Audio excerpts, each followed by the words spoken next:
शिगे कुठं ही इथं येऊन द्या उचलून आणा इथं ही इथं समोर आणा ना उचलून.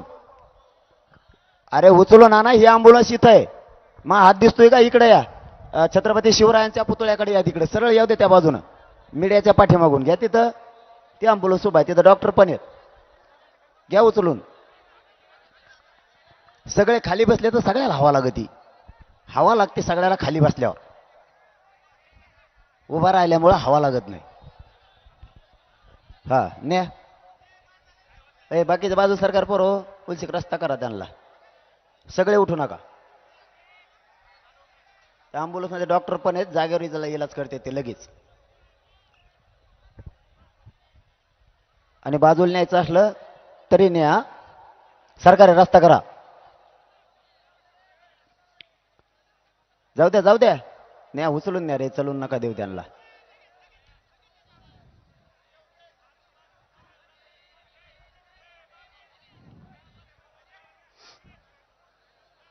उचलून न्या मधले रस्ता सोडा ना.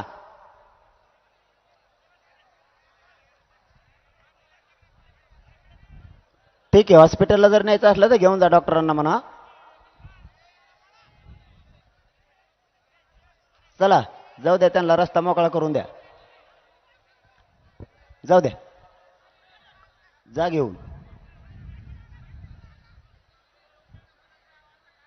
सरकारनं पुन्हा 1-2-3 दिवसापूर्वी डाव रचला. यांना जवळ करून काहीतरी आता पत्रकार परिषदा काहीतरी घेऊन पुन्हा काहीतरी सापडून आणायचं आणि बोलायला लावायचं. आता मला आज 12 वाजेपर्यंत त्यांचे नाव येणार होते पण नाही आले. मी बिरी आली ती आले तर बघू कोण कोण आहेत काय व त्यांचं काय दुखायला लागलंय मला मिळ लागाना.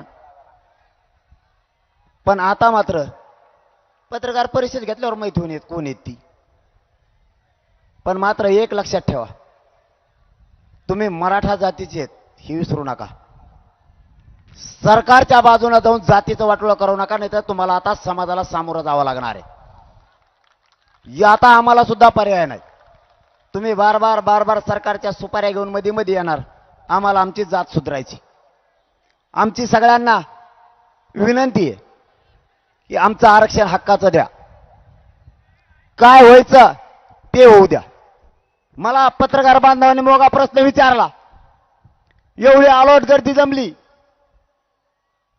सगळे रस्ते ब्लॉक झालेत.